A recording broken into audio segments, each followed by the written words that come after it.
আসেন আপনি বয়ান করেন, আপনি বয়ান করেন, আসেন এখানে, আসেন আপনি বসে এখানে বয়ান করেন। কেন আপনি কথা বলবেন মাঝখানে? একদম চুপ থাকবেন বয়ানের সময়। আমার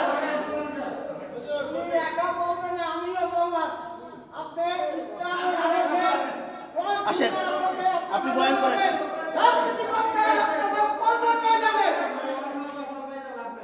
চিনলেন কেন?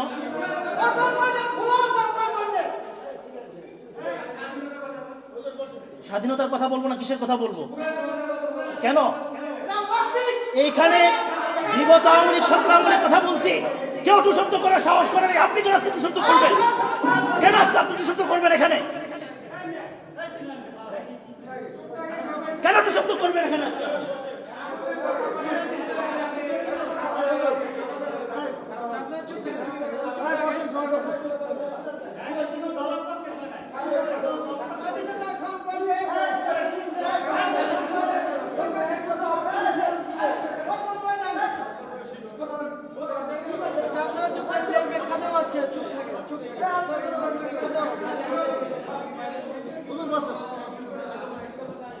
সংবিধান নিয়ে কথা চলতেছে বর্তমানে গোটা দেশ। আমি কেন সংবিধান নিয়ে কথা বলবো? এটা আমার দেশ না?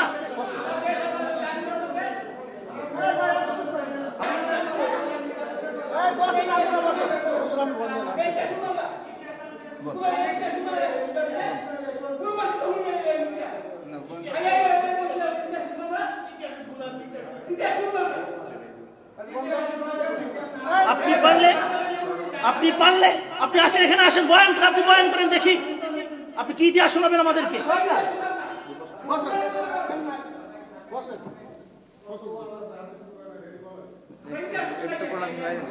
দেখেন ভাই, কথাগুলো কেন বলছি? আল্লাহ তাআলা সবাইকে খায়েশাত থেকে হেফাজত করেন। কথাগুলো বলছি এই জন্য, দেখেন এই রাষ্ট্র, এটা কি শুধুমাত্র কোনো দলের রাষ্ট্র না, আমাদের সবার দেশ। সবার যদি দেশ হয় তাহলে আমরা সবাই কি মুসলিম না অমুসলিম? তাহলে বলেন, আমরা যদি মুসলমান হই তাহলে আমাদের এই দেশটা চলবে কি মুসলমানের সিদ্ধান্তে না কোনো অমুসলিমদের রচিত সিদ্ধান্তে? কোরআন অনুযায়ী না কোরআনের বাহিরের কোনো বিধান অনুযায়ী? এবার আসেন, সেটা হচ্ছে যদি কোরআন অনুযায়ী দেশ চলে, যেহেতু মুসলমান আমরা কোরআন মানি, হাদিস মানি, কোরআন অনুযায়ী যদি দেশ চলে, তাহলে আমরা যদি কোরআন দিয়ে প্রমাণ করতে পারি কোনো একটা পথ শুদ্ধ এবং বৈধ, আর আরেকটা পথকে যদি প্রমাণ করতে পারি সেটা অবৈধ, তাহলে এটা দোষটা কি আমাদের যদি দোষ হয় তাহলে কোরআনের দোষ। নাউজুবিল্লাহ বলেন। কোরআন আমাদেরকে পথ দেখিয়েছে, কোরআন আমাদেরকে পথ দেখিয়েছে। কোরআন যদি আমাদেরকে পথ দেখিয়ে থাকে তাহলে আমরা সেই কোরআনের দেখানো পথ অনুযায়ী চলবো না অন্যদের দেখানো পথ অনুযায়ী চলবো? আমি তো এখানে কোনো দেশের নাম, কোনো দলের নাম নেই নাই, বরং স্বাধীনতার একটা প্রেক্ষাপট কেন বলছি, যে বাংলাদেশ স্বাধীন হয়েছে, এটা একটা কি প্রেক্ষাপট অনুযায়ী হয়েছে, এবং পরবর্তীতে আমাদের করণীয় কি ছিল সেটা আমরা করতে পারি নাই, এখন করার সুযোগ এসেছে, কি করব সেটা নিয়ে। আর এই বিষয়টা বর্তমানে আপনারা যারা দেশের সাথে সম্পর্ক রাখেন, দেশের খোঁজ খবর রাখেন, আপনারা সবাই জানেন যে বাংলাদেশের সংবিধান পরিবর্তন করার জন্য একটা আলোচনা তোড়জোড় ব্যাপকভাবে চলছে। সেখানে আরেকটা দল বাহাত ঢোকাচ্ছে, তারা দিচ্ছে না করার জন্য। কেন দিচ্ছে না? যে এটা করলে ধর্ম নিরপেক্ষতা, যেটা নাকি আওয়ামী লীগ সরকার করে গিয়েছে, এটা উঠে যাবে। ধর্ম নিরপেক্ষতা এটা কোনো মুসলমান কিংবা কোরআনের দেখানো সংবিধান না। কোরআন বলে এই জমিন আল্লাহর, বিধান চলবে আল্লাহর। আর ধর্ম নিরপেক্ষতা বলে জমিন আল্লাহর হলেও বিধান চলবে আরেকজনের। এখন আপনারা কি আল্লাহর জমিনে আল্লাহর বিধান না চান, না আরেকজনের বিধান চান? যদি আল্লাহর বিধানেই চান তাহলে আমাদেরকে এই সংবিধান পরিবর্তন করা ছাড়া আল্লাহর বিধান প্রতিষ্ঠা করা সম্ভব না। সেই জন্য আমাদেরকে ধর্ম নিরপেক্ষতার বিরুদ্ধে কথা বলতে হবে। ধর্ম নিরপেক্ষতার বিরুদ্ধে কথা বলতে গেলে আমাদের কিছু ভাইদের কষ্ট লেগে যায়। আমরা এখন কি করব? এখন এটা কি তাহলে বলেন, ধর্ম নিরপেক্ষতার বিষয়ে কথা বললে এটা কি কোরআন হাদিসের বাহিরের কোনো কথা? গত এই যে দীর্ঘ একটা সময় আমি এখানে আলোচনা করছি, আরো হার্ড কথা আমি এখানে বলেছি, আপনারা সাক্ষী আছেন। কিন্তু আগের দল কখনো সাহস করে নাই আমার সামনে এসে দাঁড়ানো। আমি এতটা আনাড়ি মৌলবী হয়ে এখানে বসি নাই। খোদার কসম, কোরআন হাতে আমার, যদি আজকে আমাকে সেক্রেটারি সাহেব বলেন আপনি চলে যান আজকের পরে, আল্লাহ কোরআন মাথায় নিয়ে বলছে আমি চলে যাবো এখান থেকে, পরের জুমায় আমার ছায়াও দেখবেন না ইনশাআল্লাহ। কোরআন হাতে নিয়ে বলেছে আমি এই কথা। চাকরির অভাব আল্লাহ তাআলা কোথাও করবেন না, এই জন্য আমাদেরকে খামাখা বিরক্ত করেন না। বিরক্ত করলে আরো পেরেশান হবেন বিরক্ত করলে। দেখেন ভাই, আমি কথা শেষ করে দিচ্ছি। কথা বলছিলাম ধর্ম নিরপেক্ষতা নিয়ে। আমি চেয়েছিলাম এই পয়েন্টটা শেষ করে আমি আমার ইলমের যে আলোচনা শুরু করেছি সেদিকে চলে যাব। ধর্ম নিরপেক্ষতার কথা বলছি এজন্য ৭২-এর সংবিধান ভালো করে শুনেন, ভালো করে শোনার চেষ্টা করেন। সংবিধান রচনা হয়েছে স্বাধীনতার 1 বছর পরে। সংবিধান রচনা করেছেন বঙ্গবন্ধু শেখ মুজিবুর রহমান সাহেব। রচনা করেছেন, সেখানে একটা তিনি পলিসি সাজিয়েছেন, সংবিধান সাজিয়েছেন ধর্ম নিরপেক্ষতার, আরেকটা সাজিয়েছেন বাকশালীতন্ত্রের। এরপরে আমাদের জিয়াউর রহমান সাহেব এসে তিনি এই সংবিধানকে তিনি রহিত করে দিলেন। তিনি ৫ম সংশোধনীর মাধ্যমে সংবিধানকে রহিত করে তিনি আল্লাহর উপর পূর্ণ আস্থা ও বিশ্বাস এটাকে ফিরিয়ে আনলেন, তথা ধর্ম নিরপেক্ষতার কবর রচনা করলেন। এটা জিয়াউর রহমান সাহেব খুবই ভালো কাজ করেছেন, আমরা তার জন্য দোয়া করি। এই জন্য তিনি বেশ কিছু ভালো কাজ করে গেছেন, তার মধ্যে এটা একটা। এরপরে আসেন আমাদের এই গত আওয়ামী লীগ সরকার এসে আবারও সেই জিয়াউর রহমান সাহেবের সংবিধান, যেটা তিনি আল্লাহর উপর পূর্ণ আস্থা ও বিশ্বাসকে পুনর্বহাল করলেন সংবিধানে, এটাকে তারা আবার রহিত করে পুনরায় সংবিধানকে তারা সাজাইল। আওয়ামী লীগ সরকার সাজিয়েছে। এরপরে দেশ পরিবর্তন হয়ে এখন আমাদের একটা ভিন্ন সমাজে দেশে আমরা আসছি। আমাদের দেশের আরেকটা বড় রাজনৈতিক দল, তারা এখন বলতেছে যে আওয়ামী লীগ সরকার যে সংবিধান সাজিয়েছে ধর্ম নিরপেক্ষতার সংবিধান, আল্লাহর উপর পূর্ণ আস্থা ও বিশ্বাসকে বাদ দিয়ে তারা ধর্ম নিরপেক্ষতার সংবিধান সাজিয়েছে, এটাকে এখন তারা বলতেছে আর পরিবর্তন করতে দিবে না। এটা নিয়ে আলোচনা চলছে।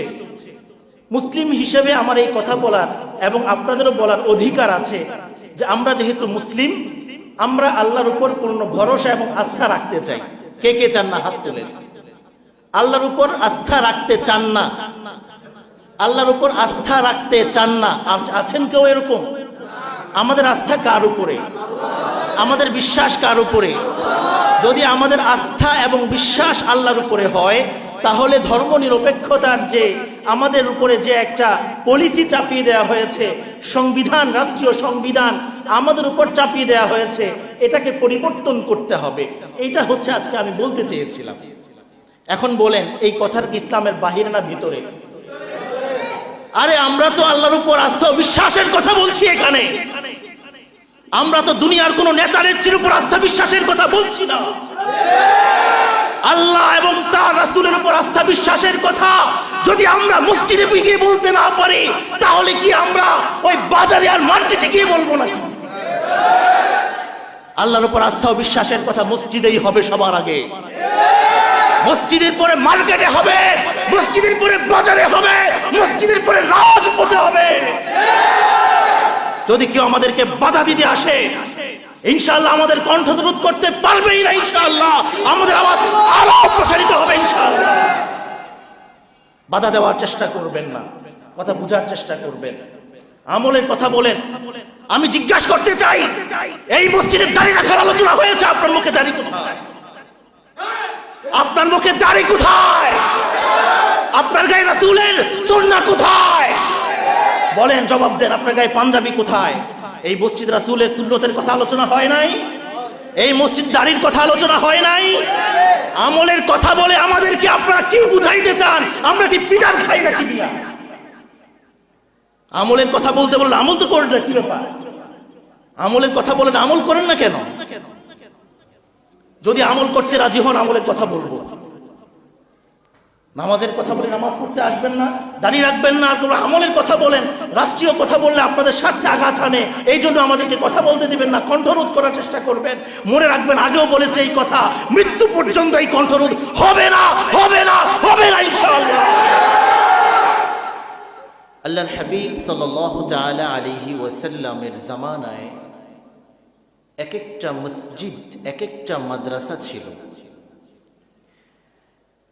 এই মসজিদেই তিনি সাহাবায়ে কেরাম রাদিয়াল্লাহু তাআলা আনহুম আজমাইনকে নিয়ে 5 ওয়াক্ত নামাজ আদায় করতেন। আবার এই মসজিদের মধ্যেই সাহাবায়ে কেরামকে নিয়ে তিনি কোরআন এবং হাদিসের মজলিস করতেন, দ্বীনি দাওয়াতের মজলিস করতেন। এই মসজিদের মধ্যেই রাসূল আরবি সাল্লাল্লাহু তাআলা আলাইহি ওয়াসাল্লাম সাহাবায়ে কেরামকে দ্বীন বুঝাইতেন, দ্বীন শিখাইতেন, দ্বীনের উপর আমল করার জন্য তারগীব তারহিব দিতেন। এই মসজিদ থেকেই আল্লাহর হাবিব সাল্লাল্লাহু তাআলা আলাইহি ওয়াসাল্লাম জিহাদের প্রশিক্ষণ দিতেন এবং নিতেন। এই মসজিদ থেকেই রাসূল আরবি সাল্লাল্লাহু তাআলা আলাইহি ওয়াসাল্লাম বিভিন্ন দিকে সাহাবায়ে কেরামকে জিহাদের জন্য প্রস্তুত করে কাফেলা পাঠাইতেন, দাওয়াতের জন্য কাফেলা পাঠাইতেন, কোরআন শিখার জন্য কাফেলা পাঠাইতেন। এই মসজিদ থেকেই ইসলামের যতগুলো শোভা এবং শাখা আছে প্রত্যেকটা খিদমত আল্লাহর হাবিব সাল্লাল্লাহু তাআলা আলাইহি ওয়াসাল্লাম এই মসজিদ থেকে করতেন। এই জন্য মসজিদ আমাদের জন্য শুধু নামাজের জায়গা না, মসজিদ আমাদের জন্য দ্বীন শিখারও জায়গা, মসজিদ আমাদের জন্য দ্বীনি দাওয়াতেরও জায়গা, মসজিদ আমাদের জন্য দ্বীনি আলোচনার জায়গা, মসজিদ আমাদের জন্য সিয়াসত তথা রাজনীতিরও জায়গা। মসজিদ আমাদের জন্য যদি কখনো বাংলাদেশে উম্মতের উপরে জিহাদ ফরজ হয়ে যায়, ওই জিহাদের প্রশিক্ষণও মসজিদে হবে। ওই জিহাদের জন্য উম্মতকে বিভিন্ন জায়গায় কাফেলা হিসাবে, যোদ্ধা হিসাবে তাদেরকে মসজিদ থেকেই প্রেরণ করা হবে। সুতরাং এই তালিম এবং শিক্ষাকে আমাদের মধ্যে ধারণ করতে হবে, বুঝতে হবে।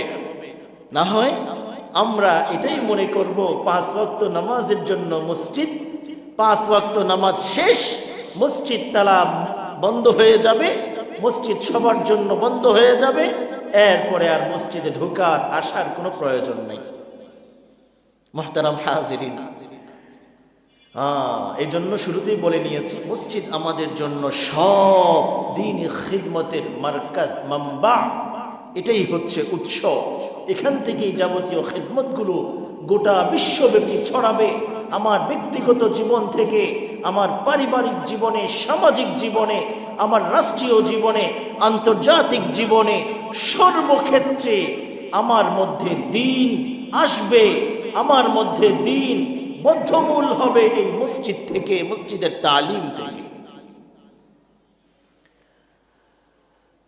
এই জন্য আমাদেরকে মসজিদমুখী হওয়া এবং মসজিদের সাথে কলবুহু মুআল্লাকুন বিল মাসাজিদ, অন্তরগুলোকে মসজিদের সাথে লাগিয়ে রাখা, এটা রাসূল আরবি সাল্লাল্লাহু তাআলা আলাইহি ওয়াসাল্লামের শিক্ষাও বটে। আমি এই কথা ভূমিকা হিসাবে বললাম। মূলত আজকের আমার আলোচনাটা ভিন্ন আরেকটা বিষয়ে, ভূমিকা স্বরূপ কথাটা বললাম। কেন বললাম সেটার ফিনিশিং আমি শেষে গিয়ে দিব। এরপরে আমি আসবো আজকে যে আয়াতে কারিমা তিলাওয়াত করেছি এবং 2টি হাদিস শরীফ আপনাদেরকে শুনিয়েছি, এই আয়াত এবং হাদিসের উপরে কিছু সামান্য কথা আজকে আলোচনা করব। কুরআনুল কারীমে আল্লাহ রাব্বুল আলামিন ইরশাদ করেছেন, فلولا نفر من كل فرقة منهم طائفة ليتفقهوا في الدين। তোমাদের মধ্যে একটা দল এমন কেন বের হচ্ছে না? فلولا نفر من كل فرقة منهم طائفة, প্রত্যেকটা সম্প্রদায় থেকে, প্রত্যেকটা গোত্র থেকে, প্রত্যেকটা বড় দল থেকে একটা ক্ষুদ্র, একটা ছোট দল কেন বের হচ্ছে না? কেন? লিয়াতাফাক্কাহু ফিদ্দীন, কি জন্য বের হবে তারা?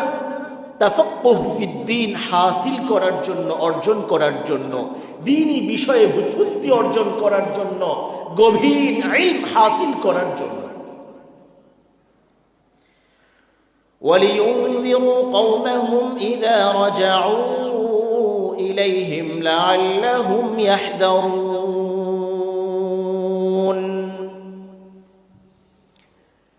তারা দ্বীনি বিষয় বুৎপত্তি অর্জন করবে, গভীর জ্ঞান অর্জন করবে। কি জন্য করবে?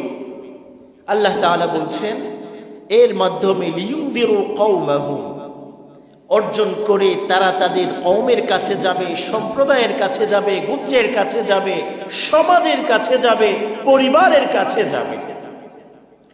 গিয়ে তাদেরকে লিয়ুনযিরু কওমাহুম, তাদেরকে সতর্ক বার্তা শোনাবে।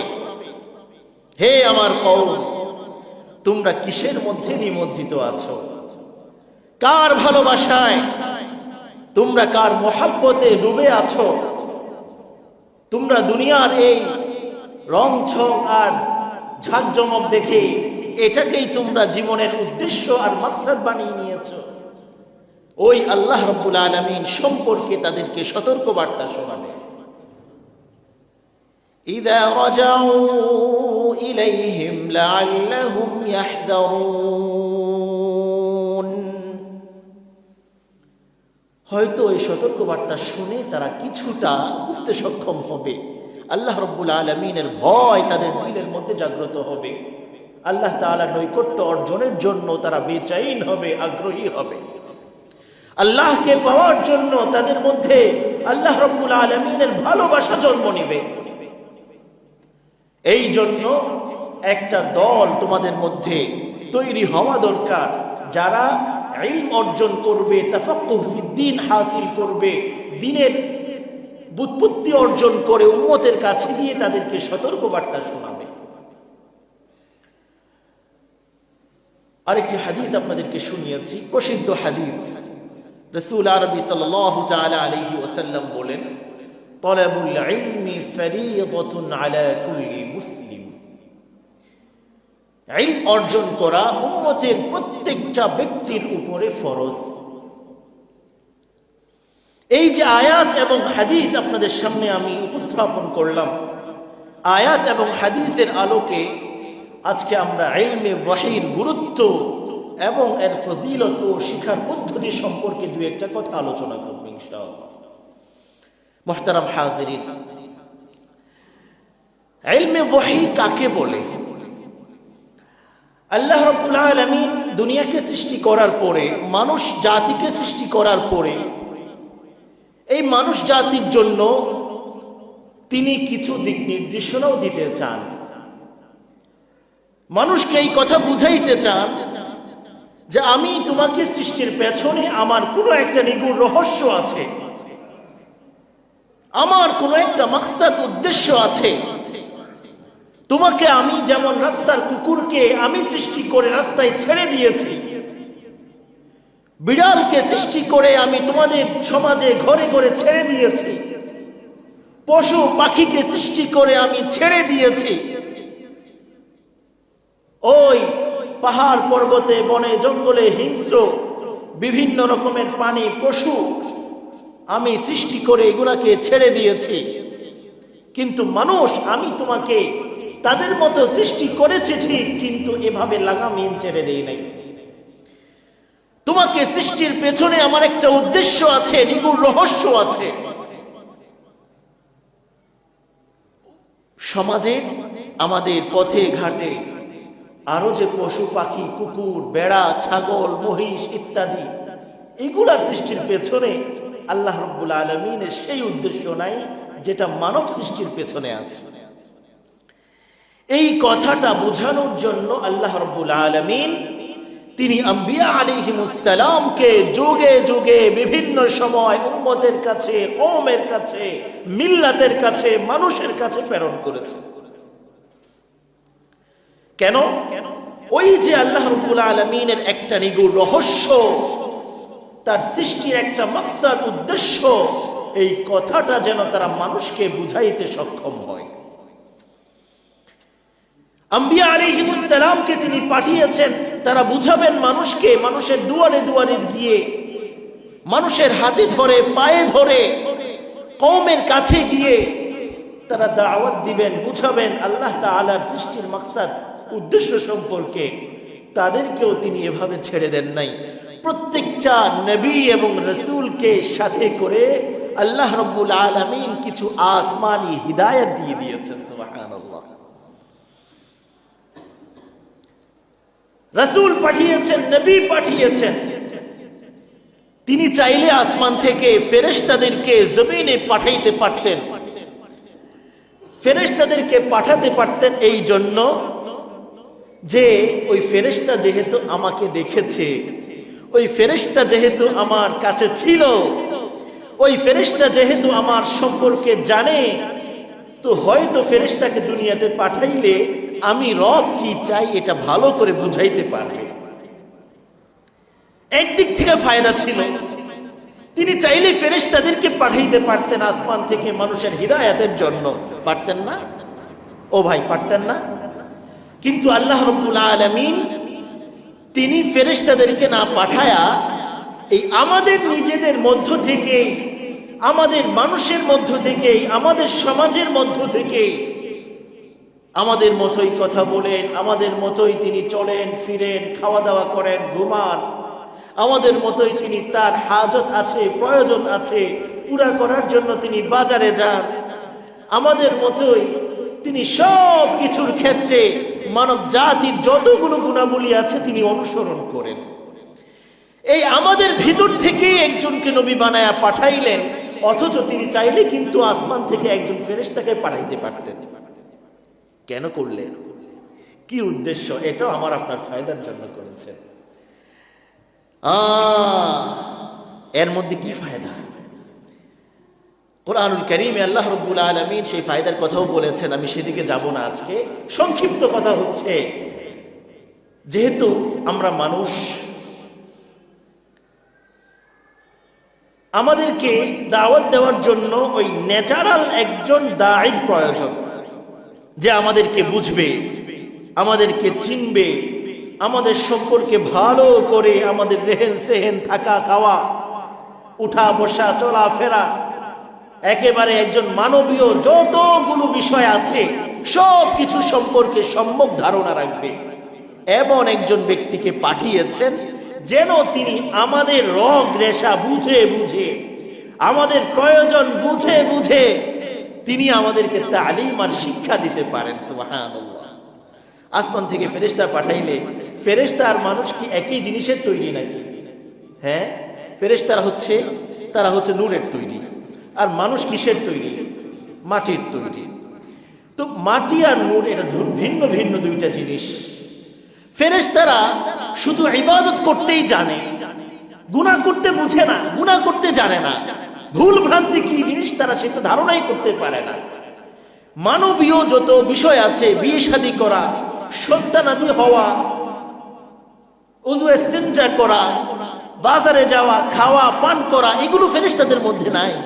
ফেরেশতারা খায়ও না, পানও করে না, বিয়ে শাদী করে না, বাচ্চা কাচ্চাও হয় না। ফেরেশতারা কি করে তাহলে? ফেরেশতারা তারা প্রত্যেকটা ফেরেশতা আল্লাহ রাব্বুল আলামিনের পক্ষ থেকে স্ব আমলে সবসময় পৃথিবীর শুরু লগ্ন থেকে কিয়ামত পর্যন্ত তারা নিমজ্জিত আছে, ওই কাজের মধ্যেই তারা লিপ্ত আছে। কেউ সিজদায় আছেন, কিয়ামত পর্যন্ত তারা সিজদায় পড়ে থাকবেন। কেউ রুকুতে আছেন, কিয়ামত পর্যন্ত তারা রুকুতেই থাকবেন। আবার কেউ তাসবিহ পাঠ করতেছেন, কিয়ামত পর্যন্ত তারা তাসবিহ পাঠ করবেন। আবার কেউ আল্লাহ রাব্বুল আলামিনের আরশকে বহন করে আছেন, কিয়ামত পর্যন্ত তারা আরশে বহন করবেন। এভাবে আল্লাহ রাব্বুল আলামিন ফেরেশতাদেরকে নির্দিষ্ট কিছু আমলের মধ্যে, কাজের মধ্যে লাগিয়ে রেখেছেন। কিয়ামত পর্যন্ত ফেরেশতারা এই কাজের মধ্যেই নিমজ্জিত থাকবেন। এটা হচ্ছে ওই কাজের জন্যই কেমন যেন আল্লাহ রাব্বুল আলামিন ওই ফেরেশতাকে বানিয়েছেন। কিন্তু মানুষের বিষয়টা এরকম না। মানুষ তাসবিহ পাঠ করে, মানুষ রুকু করে, মানুষ সিজদা করে, মানুষ নামাজ পড়ে, মানুষ নওয়াফিল পড়ে, মানুষ ফরজ পড়ে, মানুষ তিলাওয়াত করে, মানুষ জিকিরও করে, মানুষ বাজারেও যায়, মানুষ খায় দায়, মানুষ ফুর্তি করে, আনন্দ করে, হাসে, মানুষ সব কিছুই করে। একজন ফেরেশতা এত কাজ করতে পারে না। বুঝেন নাই কথা? এই জন্য আল্লাহ রাব্বুল আলামিন আমাদের ভেতর থেকেই একজনকে নবী বানিয়ে পাঠিয়েছেন, যেন মানবিক যাবতীয় আওসাফগুলো তিনি বুঝতে সক্ষম হন, ওইভাবে মানুষকে যেন তিনি তারবিয়ত, শিক্ষা, লালন পালন করতে সক্ষম হন। এই জন্য তিনি আল্লাহ রাব্বুল আলামিন আমাদের জন্য আমাদের ভেতর থেকে একজনকে নবী বানিয়ে পাঠান। পৃথিবীর সুলগ্ন থেকে আমাদের রাসূল পর্যন্ত ঠিক এই সিস্টেমেই নবীরা এসেছেন, রাসূলরা এসেছেন। এবার আসেন যে তাদের জন্য আল্লাহ রাব্বুল আলামিন সবাইকে একটা আসমানি কিতাব সবাইকে দেন নাই, বিশেষ বিশেষ নবী এবং রাসূলদেরকে আসমানি কিতাব দিয়েছেন। সবাইকে কিছু না কিছু আসমানি হিদায়াত তিনি দিয়ে পাঠিয়েছেন। এর মাধ্যমে তারা মানুষকে তারবিয়ত করবেন, এর মাধ্যমে তারা মানুষকে হিদায়াত করবেন, এর মাধ্যমে তারা মানুষ এবং রবের সাথে একটা সম্পর্ক তৈরি করার চেষ্টা করবেন। এর মাধ্যমে মানুষ যেন দুনিয়ার লোভ লালসা ভালোবাসায় নিমজ্জিত না হয়ে আল্লাহ রাব্বুল আলামিনকে চিনতে পারে, বুঝতে পারে এবং আল্লাহ রাব্বুল আলামিনের মাকসাদ উদ্দেশ্য সম্পর্কে অবগত হতে পারে, সেই অনুযায়ী আমল করতে পারে। এই জন্য আম্বিয়া আলাইহিমুস সালাম মানুষের উপরে মেহনত করেছেন। নবীরা এসেছেন, সাথে করে আসমানি কিতাব হিদায়াতের আলোকবর্তিকা হিসাবে আল্লাহ রাব্বুল আলামিন দিয়ে দিয়েছেন। এই দুইটার সমন্বয়ে এবার আম্বিয়া আলাইহিমুস সালাম মানুষকে দ্বীনের দিকে দাওয়াত দেওয়া শুরু করলেন। আমাদের রাসূল আরবি সাল্লাল্লাহু তাআলা আলাইহি ওয়াসাল্লাম তিনিও এর ব্যতিক্রম ছিলেন না। আল্লাহ রাব্বুল আলামিন তাকে আমাদের মধ্য থেকেই, আমাদের ভিতর থেকেই একজন তার সর্বশ্রেষ্ঠ মহামানবকে আমাদের জন্য নির্বাচন করলেন এবং তাকে একটা আসমানি গ্রন্থ কুরআনুল কারীম সাথে করে দিয়ে দিয়েছেন। রাসূল আরবি সাল্লাল্লাহু তাআলা আলাইহি ওয়াসাল্লাম এই কোরআনের আলোকে, কোরআন মানে হচ্ছে আমাদের সংবিধান, মুসলমানের সংবিধান হচ্ছে কোরআন। রাষ্ট্রের একটা সংবিধান আছে, আমি আপনাদেরকে সহজে বোঝাই, কথা আরেক দিকে চলে যাবে। রাষ্ট্রের একটা সংবিধান আছে, আছে কি নাই? রাষ্ট্রের সংবিধান থাকার পরে সামাজিকভাবে আমরা বিভিন্ন রকমের সংগঠন করি না? অমুক সংঘ, তরুণ সংঘ, হিলফুল ফুজুল সংগঠন, এটা ওটা বিভিন্ন রকমের নাম দিয়ে করি না আমরা? সমাজে আছে কিনা? ওই সংগঠন করার পরে এটারও একটা গঠনতন্ত্র থাকে, সংবিধান থাকে। আমরা এটাকে নিজের মতো করে তৈরি করি। তৈরি করার পরে আমরা সমাজকে, আমাদের এই অঞ্চলকে সেভাবে পরিচালিত করার চেষ্টা করি। রাষ্ট্রের সংবিধান, এই সংবিধানের সাথে যদি সাংঘর্ষিক না হয় তাহলে এতে কোনো অসুবিধা আছে? আমার কথা বোঝার চেষ্টা করে। যদি রাষ্ট্রের সংবিধানের সাথে আমার এই সমাজের সংবিধান সাংঘর্ষিক না হয় তাহলে রাষ্ট্রের দৃষ্টিতে এতে কোনো অসুবিধা আছে? বুঝেন নাই কথা। আর যদি রাষ্ট্রের সংবিধানের সাথে আমার এই সমাজের সংবিধানটার সংঘর্ষ হয়ে যায়, রাষ্ট্রের সংবিধান একরকম বলে আর আমার সমাজের সংবিধান ভিন্ন কিছু বলে, তাহলে বলেন রাষ্ট্র আপনাকে ছেড়ে দিবে না জেলখানায় নিয়ে ঢুকাবে? বুঝেন নাই কথা। কোথায় নিয়ে ঢুকাবে? জেলখানায় নিয়ে ঢুকাবে। হ্যাঁ, এই তো, এখন তো আর জবাব দিবেন না আপনারা অনেকে, হুজুর তো ভালো না, এই জন্য আমি আর কি, যে হুজুর সবসময় ওই জায়গা মতো ধরে ধরে কি করে মলম লাগানোর চেষ্টা করে, এই জন্য ব্যথা লাগে একটু, অনেকের খারাপ লাগে, এটা সমালোচনা করে গিয়ে পিছনে পিছনে। কোরআন দিয়ে বুঝাই, হাদিস দিয়ে বুঝাই, ফিকহ দিয়ে বুঝাই, এরপরে যদি বুঝে না আসে যুক্তি দিয়ে বুঝাই, এরপরে যদি বুঝে না আসে বাহিরে গিয়ে সমালোচনা করি, কিন্তু বুঝার চেষ্টা করি না। কষ্ট এটা আমাদের। কোরআন না বুঝে আসে, হাদিস তো বুঝে আসার কথা, যেহেতু কোরআনের ব্যাখ্যা হাদিস, হাদিসও বুঝেন না। ফিকহ আছে আমাদের কাছে, হ্যাঁ, সালফে সালেহিনের বিভিন্ন রকমের তাদের তাফসীর আছে, তাদের আপনার এই কি বলে এটাকে হাদিসের ব্যাখ্যা গ্রন্থ আছে, এগুলো দিয়েও বুঝে না আসে, যুক্তি দিয়ে বোঝানোর চেষ্টা করি, এরপরেও যদি বুঝে না আসে তাহলে তো বুঝতে হবে খতামাল্লাহু আলা কুলুবিহিম ওয়া আলা সামইহিম ওয়া আলা আবসারিহিম গিশাওয়া। এরপরে যদি বুঝে না আসে তাহলে বুঝতে হবে খতামাল্লাহু আলা কুলুবিহিম, আল্লাহ আপনার দিলের মধ্যে সিল মোহর এঁটে দিয়েছেন। খতামাল্লাহু আলা কুলুবিহিম ওয়া আলা সামইহিম ওয়া আলা আবসারিহিম, আপনার কানের মধ্যে আল্লাহ রাব্বুল আলামিন সিল মোহর এঁটে দিয়েছেন, আপনার চোখের মধ্যে সিল মোহর এঁটে দিয়েছেন, আপনার আকলের মধ্যে সিল মোহর এঁটে দিয়েছেন। এই জন্য কোরআন দিয়েও বুঝেন না, হাদিস দিয়েও বুঝেন না, তাফসীর দিয়েও বুঝেন না, উসুলে হাদিস দিয়েও বুঝেন না, ফিকহ দিয়েও বুঝেন না, যুক্তি দিয়েও বুঝেন না। দেখেন তো বললাম যে রাষ্ট্রের সংবিধানের সাথে যদি আমার সমাজের সংবিধান সাংঘর্ষিক না হয় তাহলে কোনো অসুবিধা নাই, আর যদি সাংঘর্ষিক হয়ে যায় তাহলে আমার জায়গার সমাজে হবে না, আমার জায়গা হবে 14 শিকলের ভিতরে, জেলখানার ভিতরে আমার জায়গা। আর এই উন্মুক্ত জায়গায় বাসা বাড়িতে আমার স্বাধীন জায়গায় হবে না, জেল হাজতে হবে। কিন্তু আমরা মুসলিম হিসেবে যদি আমরা বলি যে আমাদের সংবিধান কোরআন, আমাদের সংবিধান কোরআন, তাহলে যেই যুক্তির আলোকে ওই সমাজের কোন ব্যক্তি যদি রাষ্ট্রের সংবিধানের বিরোধিতা করে তার জায়গা সমাজে হয় না, তার জায়গা হয় জেলখানায় 14 শিকের ভিতরে, সেই যুক্তির আলোকে যদি কোনো রাষ্ট্রের সংবিধানকেও মুসলমানের কোরআনের বাইরে কোনো এমন বিধানের মাধ্যমে রচনা করার চেষ্টা করে তার জায়গাও উন্মুক্ত জায়গায় হবে না, তার জায়গা আল্লাহ রাব্বুল আলামিনের এই দুনিয়াতে হবে না, তার জায়গা হবে দুনিয়ার বাইরে। ঠিক না? কেন বলেছি এই কথা? সরকার পরিবর্তন করেছি আমরা,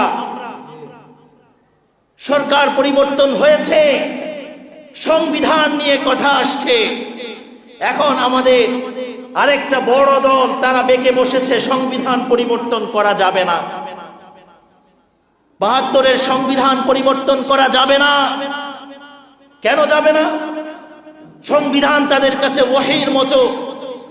যেমন আমরা কোরআনকে বিশ্বাস করি, তারাও ঠিক সংবিধানকে কোরআনের মতো বিশ্বাস করে।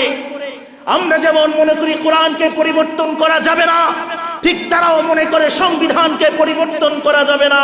তাদের ধারণা সংবিধান এটা কোরআনের মতো, সুতরাং এটাকে পরিবর্তন করার সুযোগ নাই।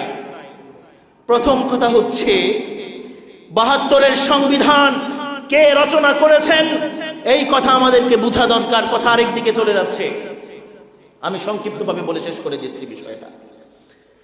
দেশ স্বাধীন হয়েছে 1971-এ, ভালো করে বোঝার চেষ্টা করেন। 1971-এ দেশ স্বাধীন হয়েছে। স্বাধীনতার আগ পর্যন্ত এই বাংলাদেশের মানুষ কখনো এই কথা শোনে নাই যে দেশ স্বাধীনতার পেছনে মাওলানা ভাসানী কিংবা জিয়াউর রহমান কিংবা বঙ্গবন্ধু শেখ মুজিব তারা আন্দোলন করছেন এই দেশকে একটা সেকুলার রাষ্ট্র হিসেবে স্বীকৃতি দেওয়ার জন্য, নেওয়ার জন্য, এই দেশকে সেকুলার রাষ্ট্র বানানোর জন্য। আমি কোরআনকে হাতে রেখে কসম করে বলতে পারবো, ইতিহাস সাক্ষী, ৭১-এর আগ পর্যন্ত, দেশ স্বাধীন হওয়ার আগ পর্যন্ত এই কথা কোথাও খুঁজে পাওয়া যাবে না যে বাংলাদেশের স্বাধীনতার প্রেক্ষাপট হিসেবে এই দেশকে কেউ এই কথা বলে স্বাধীন করেছে আমরা একটা সেকুলার রাষ্ট্র গঠন করতে চাই, আমরা একটা ধর্মনিরপেক্ষ রাষ্ট্র গঠন করতে চাই।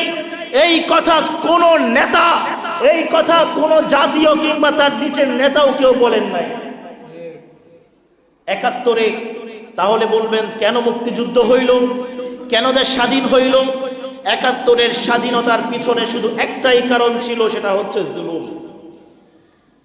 ওই পাকিস্তানিরা আমাদের উপর জুলুম, নির্যাতন, নিপীড়ন চালাইতো, সেই জন্য বাংলাদেশের মানুষ তাদের জুলুম থেকে বাঁচতে চেয়েছেন। বঙ্গবন্ধুর বয়ান, ভাষণ আমাদের সামনে আছে, জিয়াউর রহমান সাহেবেরও ঘোষণা আমাদের সামনে আছে, মাওলানা ভাসানীর অনেক বক্তব্য আমাদের কাছে আছে, স্বাধীনতার ইতিহাস আমাদের সামনে আছে। আমি তো কোরআন হাতে নিয়ে বলেছি, একটা বক্তব্য যদি দেখাইতে পারেন যেই বক্তব্যের মধ্যে বাংলাদেশের স্বাধীনতার জন্য যারা সংগ্রাম করেছেন তারা কেউ বলেছেন যে বাংলাদেশকে আমরা স্বাধীন করতে চাই, এই দেশকে সেকুলার রাষ্ট্র বানাবো, ধর্ম নিরপেক্ষ রাষ্ট্র বানাবো। যদি এই কথা আপনি প্রমাণ করতে পারেন, আমি এই মসজিদের মিম্বর ছেড়ে দিলাম, আমি চ্যালেঞ্জ করলাম, আমি এই মসজিদে আর খুতবা দিব না, বয়ান করব না। খালি একটা প্রমাণ দেখাবেন। তার মানে হচ্ছে 1971 পর্যন্ত বাংলাদেশ তার স্বাধীনতার পেছনের প্রেক্ষাপট ছিল একমাত্র জুলুম। আমরা মাজলুম ছিলাম, তারা জালিম ছিল। আমরা নিষ্পেষিত ছিলাম, তারা নিষ্পেষণকারী ছিল। আমরা তাদের জুলুম এবং নিষ্পেষণ থেকে বাঁচার জন্য তাদের বিরুদ্ধে যুদ্ধে অবতীর্ণ হয়েছিলাম। এখন বলেন 71-এ আমরা স্বাধীনতা অর্জন করলাম শুধুমাত্র মাজলুম হওয়ার কারণে। এক বছর পরে, স্বাধীনতার এক বছর পরে 1972 সালে বঙ্গবন্ধু শেখ মুজিবুর রহমান সাহেব তিনি একটা সংবিধান রচনা করলেন, বাংলাদেশের সংবিধান। ওখানে তিনি কয়েকটা 4টা গুরুত্বপূর্ণ পয়েন্ট তিনি সাজিয়েছেন। এর মধ্যে একটা পয়েন্ট হচ্ছে যে বাংলাদেশ ধর্মনিরপেক্ষ সেকুলার রাষ্ট্র হিসেবে এখন থেকে বাংলাদেশের কার্যক্রম পরিচালিত হবে। নাউজুবিল্লাহ বলেন। এরপরে আরেকটা পয়েন্ট তিনি সাজিয়েছেন যে বাংলাদেশে বাকশালী শাসনতন্ত্র প্রতিষ্ঠা করা হবে। কথা বোঝার চেষ্টা করেন। কে কিছু বলছে নাকি? আচ্ছা, হ্যাঁ, বুঝি না।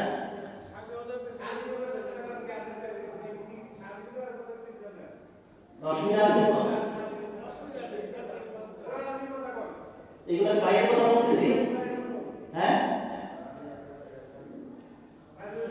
আপনি বয়ান করেন, আসেন আসেন, আপনি বয়ান করেন এখানে। আমি বয়ান করবো না আপনাদের এখানে, আসেন আসেন, আপনি বয়ান করেন, আপনি বয়ান করেন, আসেন এখানে, আসেন, আপনি বসেন এখানে বয়ান করেন। কেন আপনি কথা বলবেন মাঝখানে? একদম চুপ থাকবেন বয়ানের সময়। আমার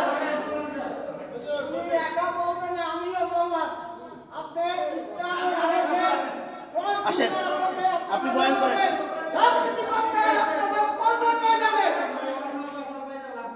চিনলেন কেন?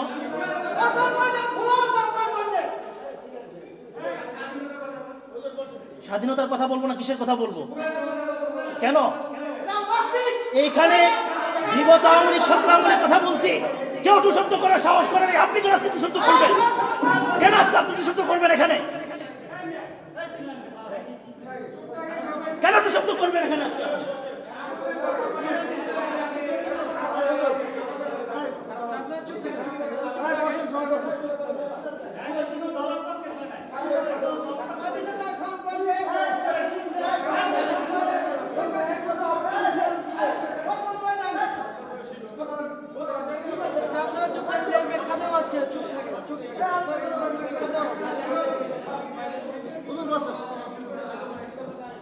সংবিধান নিয়ে কথা চলতেছে বর্তমানে গোটা দেশ। আমি কেন সংবিধান নিয়ে কথা বলবো? এটা আমার দেশ না। আপনারা আপনাদের মতো করে আপনারা করবেন।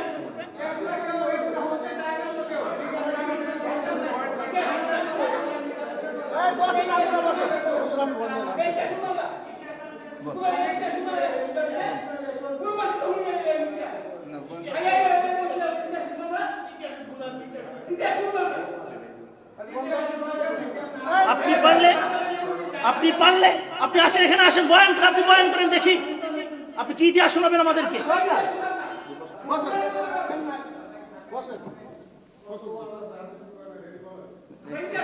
আস্তাগফিরুল্লাহ রাব্বি মিন কুল্লি যামবি ওয়া আতুবু ইলাইহি লা হাওলা ওয়া লা কুওয়াতা ইল্লা বিল্লাহিল আলিয়্যিল আযীম। দেখেন ভাই, কথাগুলো কেন বলছি? আল্লাহ তাআলা সবাইকে খায়সাত থেকে হেফাজত করেন। কথাগুলো বলছি এই জন্য, দেখেন এই রাষ্ট্র এটা কি শুধুমাত্র কোনো দলের রাষ্ট্র না, আমাদের সবার দেশ। সবার যদি দেশ হয় তাহলে আমরা সবাই কি মুসলিম না অমুসলিম? তাহলে বলেন, আমরা যদি মুসলমান হই তাহলে আমাদের এই দেশটা চলবে কি মুসলমানের সিদ্ধান্তে না কোনো অমুসলিমদের রচিত সিদ্ধান্তে? কোরআন অনুযায়ী না কোরআনের বাহিরের কোনো বিধান অনুযায়ী? এবার আসেন সেটা হচ্ছে যদি কোরআন অনুযায়ী দেশ চলে, যেহেতু মুসলমান আমরা কোরআন মানি, হাদিস মানি, কোরআন অনুযায়ী যদি দেশ চলে, তাহলে আমরা যদি কোরআন দিয়ে প্রমাণ করতে পারি কোনো একটা পথ শুদ্ধ এবং বৈধ, আর আরেকটা পথকে যদি প্রমাণ করতে পারি সেটা অবৈধ, তাহলে এটা দোষটা কি আমাদের যদি দোষ হয় তাহলে কোরআনের দোষ। নাউজুবিল্লাহ বলেন। কোরআন আমাদেরকে পথ দেখিয়েছে, কোরআন যদি আমাদেরকে পথ দেখিয়ে থাকে, তাহলে আমরা সেই কোরআনের দেখানো পথ অনুযায়ী চলবো না অন্যদের দেখানো পথ অনুযায়ী চলবো? আমি তো এখানে কোনো দেশের নাম, কোনো দলের নাম নেই নাই, বরং স্বাধীনতার একটা প্রেক্ষাপট কেন বলছি, যে বাংলাদেশ স্বাধীন হয়েছে, এটা একটা কি প্রেক্ষাপট অনুযায়ী হয়েছে, এবং পরবর্তীতে আমাদের করণীয় কি ছিল সেটা আমরা করতে পারি নাই, এখন করার সুযোগ এসেছে, কি করব সেটা নিয়ে। আর এই বিষয়টা বর্তমানে আপনারা যারা দেশের সাথে সম্পর্ক রাখেন, দেশের খোঁজ খবর রাখেন, আপনারা সবাই জানেন যে বাংলাদেশে সংবিধান পরিবর্তন করার জন্য একটা আলোচনা তোড়জোড় ব্যাপকভাবে চলছে। সেখানে আরেকটা দল বাহাত ঢোকাচ্ছে, তারা দিচ্ছে না করার জন্য। কেন দিচ্ছে না? যে এটা করলে ধর্ম নিরপেক্ষতা, যেটা নাকি আওয়ামী লীগ সরকার করে গিয়েছে, এটা উঠে যাবে। ধর্ম নিরপেক্ষতা এটা কোনো মুসলমান কিংবা কোরআনের দেখানো সংবিধান না। কোরআন বলে এই জমিন আল্লাহর, বিধান চলবে আল্লাহর। আর ধর্ম নিরপেক্ষতা বলে জমিন আল্লাহর হলেও বিধান চলবে আরেকজনের। এখন আপনারা কি আল্লাহর জমিনে আল্লাহর বিধান না চান, না আরেকজনের বিধান চান? যদি আল্লাহর বিধানেই চান, তাহলে আমাদেরকে এই সংবিধান পরিবর্তন করা ছাড়া আল্লাহর বিধান প্রতিষ্ঠা করা সম্ভব না। সেই জন্য আমাদেরকে ধর্ম নিরপেক্ষতার বিরুদ্ধে কথা বলতে হবে। ধর্ম নিরপেক্ষতার বিরুদ্ধে কথা বলতে গেলে আমাদের কিছু ভাইদের কষ্ট লেগে যায়। আমরা এখন কি করব? এখন এটা কি তাহলে বলেন, ধর্ম নিরপেক্ষতার বিষয়ে কথা বললে এটা কি কোরআন হাদিসের বাহিরের কোনো কথা? গত এই যে দীর্ঘ একটা সময় আমি এখানে আলোচনা করছি, আরো হার্ড কথা আমি এখানে বলেছি, আপনারা সাক্ষী আছেন। কিন্তু আগের দল কখনো সাহস করে নাই আমার সামনে এসে দাঁড়ানো। আমি এতটা আনাড়ি মৌলবী হয়ে এখানে বসি নাই, খোদার কসম, কোরআন হাতে আমার। যদি আজকে আমাকে সেক্রেটারি সাহেব বলেন আপনি চলে যান আজকের পরে, আল্লাহ কোরআন মাথায় নিয়ে বলছে আমি চলে যাবো এখান থেকে, পরের জুমায় আমার ছায়াও দেখবেন না ইনশাআল্লাহ। কোরআন হাতে নিয়ে বলেছে আমি এই কথা। চাকরির অভাব আল্লাহ তাআলা কোথাও করবেন না। এই জন্য আমাদেরকে খামাখা বিরক্ত করেন না। বিরক্ত করলে আরো পেরেশান হবেন বিরক্ত করলে। দেখেন ভাই, আমি কথা শেষ করে দিচ্ছি। কথা বলছিলাম ধর্ম নিরপেক্ষতা নিয়ে। আমি চেয়েছিলাম এই পয়েন্টটা শেষ করে আমি আমার ইলমের যে আলোচনা শুরু করেছি সেদিকে চলে যাব। ধর্ম নিরপেক্ষতার কথা বলছি এজন্য ৭২-এর সংবিধান ভালো করে শুনেন, ভালো করে শোনার চেষ্টা করেন। সংবিধান রচনা হয়েছে স্বাধীনতার ১ বছর পরে। সংবিধান রচনা করেছেন বঙ্গবন্ধু শেখ মুজিবুর রহমান সাহেব। রচনা করেছেন, সেখানে একটা তিনি পলিসি সাজিয়েছেন, সংবিধান সাজিয়েছেন ধর্ম নিরপেক্ষতার, আরেকটা সাজিয়েছেন বাকশালীতন্ত্রের। এরপরে আমাদের জিয়াউর রহমান সাহেব এসে তিনি এই সংবিধানকে তিনি রহিত করে দিলেন। তিনি ৫ম সংশোধনীর মাধ্যমে সংবিধানকে রহিত করে তিনি আল্লাহর উপর পূর্ণ আস্থা ও বিশ্বাস এটাকে ফিরিয়ে আনলেন, তথা ধর্ম নিরপেক্ষতার কবর রচনা করলেন। এটা জিয়াউর রহমান সাহেব খুবই ভালো কাজ করেছেন, আমরা তার জন্য দোয়া করি। এই জন্য তিনি বেশ কিছু ভালো কাজ করে গেছেন, তার মধ্যে এটা একটা। এরপরে আসেন আমাদের এই গত আওয়ামী লীগ সরকার এসে আবারও সেই জিয়াউর রহমান সাহেবের সংবিধান, যেটা তিনি আল্লাহর উপর পূর্ণ আস্থা ও বিশ্বাসকে পুনর্বহাল করলেন সংবিধানে, এটাকে তারা আবার রহিত করে পুনরায় সংবিধানকে তারা সাজাইল। আওয়ামী লীগ সরকার সাজিয়েছে। এরপরে দেশ পরিবর্তন হয়ে এখন আমাদের একটা ভিন্ন সমাজে দেশে আমরা আসছি। আমাদের দেশের আরেকটা বড় রাজনৈতিক দল, তারা এখন বলতেছে যে আওয়ামী লীগ সরকার যে সংবিধান সাজিয়েছে ধর্ম নিরপেক্ষতার সংবিধান, আল্লাহর উপর পূর্ণ আস্থা ও বিশ্বাসকে বাদ দিয়ে তারা ধর্ম নিরপেক্ষতার সংবিধান সাজিয়েছে, এটাকে এখন তারা বলতেছে আর পরিবর্তন করতে দিবে না। এটা নিয়ে আলোচনা চলছে। মুসলিম হিসেবে আমার এই কথা বলার এবং আপনাদেরও বলার অধিকার আছে যে আমরা যেহেতু মুসলিম, আমরা আল্লাহর উপর পূর্ণ ভরসা এবং আস্থা রাখতে চাই। কে কে চান না হাত তোলেন। আল্লাহর উপর আস্থা রাখতে চান না, আল্লাহর উপর আস্থা রাখতে চান না। আছেন কেউ এরকম? আমাদের আস্থা কার উপরে? আমাদের বিশ্বাস কার উপরে? যদি আমাদের আস্থা এবং বিশ্বাস আল্লাহর উপরে হয়, তাহলে ধর্মনিরপেক্ষতার যে আমাদের উপরে যে একটা পলিসি চাপিয়ে দেওয়া হয়েছে, সংবিধান, রাষ্ট্রীয় সংবিধান আমাদের উপর চাপিয়ে দেওয়া হয়েছে, এটাকে পরিবর্তন করতে হবে। এইটা হচ্ছে আজকে আমি বলতে চেয়েছিলাম। এখন বলেন, এই কথার কি ইসলামের বাহিরে না ভিতরে? আরে আমরা তো আল্লাহর উপর আস্থা ও বিশ্বাসের কথা বলছি এখানে। আমরা তো দুনিয়ার কোন নেতানেত্রীর উপর আস্থা বিশ্বাসের কথা বলছি না। আল্লাহ এবং তার রাসূলের উপর আস্থা বিশ্বাসের কথা যদি আমরা মসজিদে গিয়ে বলতে না পারি, তাহলে কি আমরা ওই বাজারে আর মার্কেটে গিয়ে বলবো না? আল্লাহর উপর আস্থা ও বিশ্বাসের কথা মসজিদেই হবে সবার আগে। মসজিদের পরে মার্কেটে হবে, মসজিদের পরে বাজারে হবে, মসজিদের পরে রাজপথে হবে। যদি কেউ আমাদেরকে বাধা দিতে আসে, ইনশাআল্লাহ আমাদের কণ্ঠ রোধ করতে পারবেই না। ইনশাআল্লাহ আমাদের আওয়াজ আরো প্রসারিত হবে। ইনশাআল্লাহ বাধা দেওয়ার চেষ্টা করবেন না, কথা বোঝার চেষ্টা করবেন, আমলের কথা বলেন। আমি জিজ্ঞাসা করতে চাই, এই মসজিদের দাড়ি রাখার আলোচনা হয়েছে, আপনার মুখে দাড়ি কোথায়? আপনার মুখে দাড়ি কোথায়? আপনার গায়ে রাসূলের সুন্নাহ কোথায়? বলেন, জবাব দেন। আপনার গায়ে পাঞ্জাবি কোথায়? এই মসজিদ রাসূলের সুন্নতের কথা আলোচনা হয় নাই? এই মসজিদ দাড়ির কথা আলোচনা হয় নাই?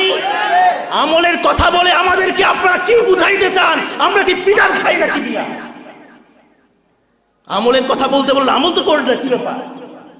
আমলের কথা বলেন, আমল করেন না কেন? যদি আমল করতে রাজি হন, আমলের কথা বলবো। নামাজের কথা বলে নামাজ পড়তে আসবেন না, দাঁড়িয়ে রাখবেন না, আমলের কথা বলেন। রাষ্ট্রীয় কথা বললে আপনাদের স্বার্থে আঘাত আনে, এই জন্য আমাদেরকে কথা বলতে দিবেন না, কণ্ঠরোধ করার চেষ্টা করবেন। মনে রাখবেন, আগেও বলেছে এই কথা, মৃত্যু পর্যন্ত এই কণ্ঠরোধ হবে না, হবে না, হবে না ইনশাআল্লাহ। ওয়া আখিরু দাওয়ানা আলহামদুলিল্লাহি রাব্বিল আলামিন।